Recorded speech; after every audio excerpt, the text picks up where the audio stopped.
Hey everybody, welcome back to Video Game Esoteric and Entertaining Series, the Unported Playlist, where I take some of my favorite unported arcade games of all time, and I can't say that today because we're playing Densha De Go, released in 2017, and to say I have absolutely no idea what in the hell I am doing in this game would be an understatement. I know these games are absolutely massive in Japan and other places.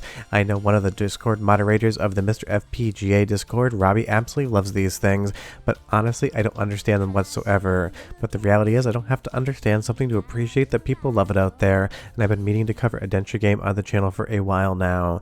And if you're not familiar, there is an entire subgenre of Japanese gaming, the train simulator. These things have been around forever, all the way back into the early 90s in arcades and basically on every single home console out there. And all you do is drive a train through Tokyo and Japan, basically trying to do as good of a job as you possibly can, emulating the actual real-life train conductors. And I have no idea how Japanese trains actually work. All I can tell you is what I know of Chicago. People are usually smoking cigarettes on there, and it's not weird to see somebody come in with a knife sticking out of their gut, then just going into the corner and bleeding out. Yes, I have seen that. It's a little bit different here. But honestly, I totally understand the vibe of this game. It's complex. You need to manage a lot of stuff. You need to basically be perfect. For some strange reason, it reminds me of the bullet hell genre, obviously not in the gameplay whatsoever, but in the absolute flawless nature of having to basically perform at the top of your actual abilities. I will change the screen up in just a moment to show you what this game is supposed to look like, but by default, there are 4 screens on a Densha De Go cabinet, a left, a center, and a right, giving you an ultra panoramic view of what it would be like to actually be standing in the train, and then the bottom right hand screen is actually a touch panel that I'll be interacting with a mouse. There is a lot to manage here, a lot to look at, and a lot to deal with, because you have to have the right speed, you have to open and close the doors, hit the horn, and even do the announcements. It is a lot to manage and juggle at once. And I think that's what really makes these games popular with people, the sheer amount of different gameplay mechanics that you have to deal with all at the same time. You need to maintain your speed, you need to slow down at the appropriate speed, you need to open and close the doors, do all of the station announcements, and everything else possible to try to actually make it just seem like you're conducting an actual train, which I guess if you're really into trains, that would definitely be something for you. For me, it's just a mode of transportation, so I can't really click with the overall aesthetic, but I do appreciate the gameplay and the sheer amount of technology on display. You'll see here I got pretty damn close to that finish line, and you have to put the train in neutral here, but I couldn't find the button to open the door quick enough, so I end up screwing it up entirely, because trust me, there's basically like 30 different keybinds that you have to deal with when you're playing this game. I accidentally hit accelerate, not door open, so I left all the passengers behind that wanted to get on the train, and everyone who was looking to get off the train just couldn't whatsoever, which again is another thing that happens in Chicago. Sometimes they just decide not to open the doors, and you're going one stop further. To say our train system is a nightmare here would be an understatement. It is the biggest dumpster fire of dumpster fires you could ever possibly imagine. Now, I have edited this. It's not going to be the most fun thing to look at on a phone screen or television, but this is what the visual presentation of Densha De Go would be if you were in front of an arcade cabinet. It is a full, extremely ultra wide view, basically giving you the panorama of everything you would see at the station. You even get that little inset screen there of the doors closing, and then you just basically accelerate and start moving. Center screen is obviously the tracks, and to the left and to the right are the 2 different views that you would get, I presume, if you were in the front of a train as it was traveling forward. Not really the most fun thing to look at as far as the video is concerned. I will switch back shortly, but I wanted to explain exactly what you would be seeing if you played this game in arcades.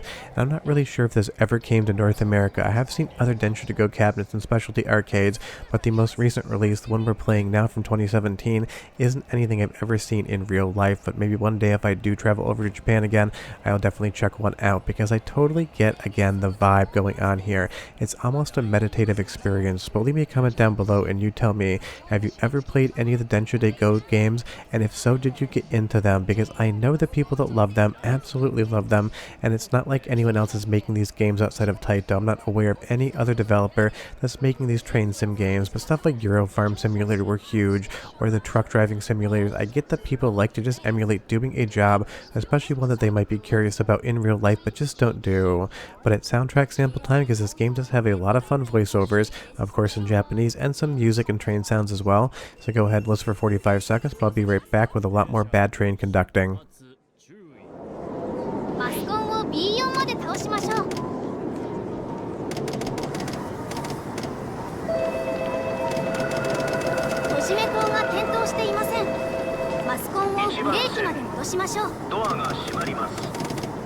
閉じ目灯が点灯していません。マスコンをブレーキまで戻しましょう。次の電車をご利用ください。閉じ目灯が点灯していません。マスコンをブレーキまで戻しましょう。浜松町停発。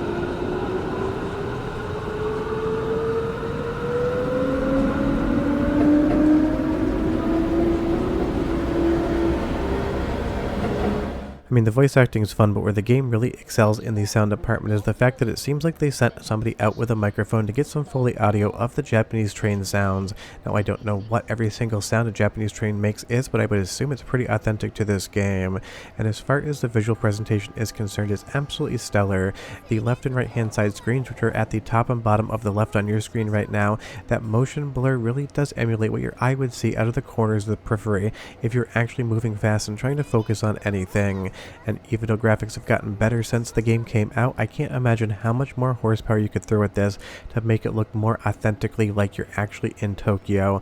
All the buildings look like buildings, all the roads look like roads, and all the tracks look like tracks, so honestly that really is all you need. And as far as the game's concerned, you're seeing what it offers here. Train goes forward, trains open doors, and sometimes train accidentally forgets to open the doors, screwing the entire thing up. The only thing I haven't managed to do, which trains do in real life, maybe not in Densha, is derail the whole thing into a fiery mess. But if they do have that mode in the game, leave me a comment down below. But it's these type of games that still keep arcades alive, and that's why I wanted to do a video on it. There's so many specialty cabs out there in the world, and something like Densha De Go is one of them. It definitely kind of gravitates a specific niche of person towards it, but Taito's always been making games like this. They also have the Landing High series of games, where you're basically trying to fly and land different passenger jets at different airports. I actually have one of the arcade boards in my closet. It's been converted over to a side-by-side, but it started life as a Landing High Japan, and that's basically just a plane landing and takeoff simulator. And it's one of those things, Taito's always been doing this. Other manufacturers have kind of played around in it, but it really has been Taito's sphere as far as let's try to make a very realistic simulator of doing a job like train conductor or airline pilot. And you'll see here we're coming into the station. We're maybe a little bit too slow, and managing your speed really does make a difference. You'll see there I got no bonus for it. Sometimes you're going to get an indicator on the screen that you need to do the calls, the announcements, and you need to press a specific button for that, and sometimes you need to honk when you're going near intersections. Now of course everything is in Japanese here, so you're really going to have to read a tutorial, but the nice thing is as far as binding the buttons are concerned, you have all the buttons you need on a keyboard, and it works quite well. Although I just hit the wrong button and hit the wipers when it was still sunny out. Don't know if I lost points for that, but definitely wasn't essential. And as we come into the station here, you're going to see we have these meter markers. We just have to stop at the right time and make sure that the train doesn't come to too much of a lurching stop. Apparently in Japan, a soft stop is essential. In Chicago, as long as they don't just basically run the train into the airport, you're good to go. And if you're wondering, yes, one train did jump the track at O'Hare and go halfway up the stairs during actual transit times. We're really bad at trains here in Chicago. But here's your second soundtrack sample, and you're going to see here, pretty much spot on the money for this as well. I was actually proud of that one. I don't know if I did good or not, but I felt like I did. But listen to the audio and I'll be right back.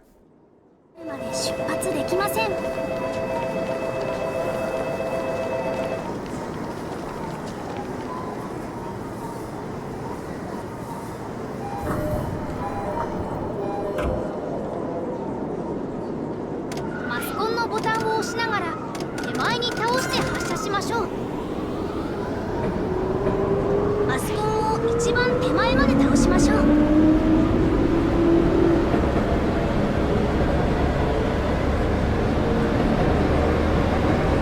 So yeah, apparently that's what it's like to actually be a train conductor in Japan, at least on the audio side of things. And if you're into trains, the technology behind them, what the lifestyle is like, what it's like to live in Japan and be a train conductor, then Densha De Go has absolutely everything to offer you. If you've never considered any of those things, then it isn't a game that I would hop into and play anytime soon, unless you kind of want to understand what these specialty arcade cabinets are for.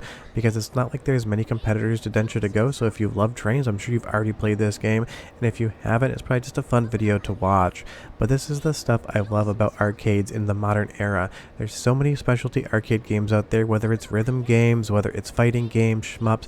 There's so many insanely large cabinets that you just get to do one singular thing at, and the fact that we live in a world where Densha De Go is still popular and still getting releases makes me happy, because these are the type of things that really do keep arcades alive long after most of the games we played in the 90s and 2000s have basically gone extinct outside of private collections and very specialty arcades. And this game is just a fun piece of technology. 3 different screens plus a touchscreen, all dedicated just to you pretending to be a train conductor in Japan. If that's your thing, I am happy for you. I'm sure if you play this game a lot, you're probably watching the footage and thinking to yourself, video game esoterica, you were absolutely screwing everything up. How could you be so bad at this game? And the reality is, even if I don't know what the hell I am doing, I'm still having fun, and that's all I need from an arcade game. But short of that, we're coming to the station. Let's see how I do here. There is the indicator. I'm trying to get about as perfect as I possibly can, and I definitely came in a little bit too slow, and I'm probably going to short it here. But short of that, we're done. I'll see you guys next time. And I guess I got pretty close. It wasn't too bad. Bye-bye.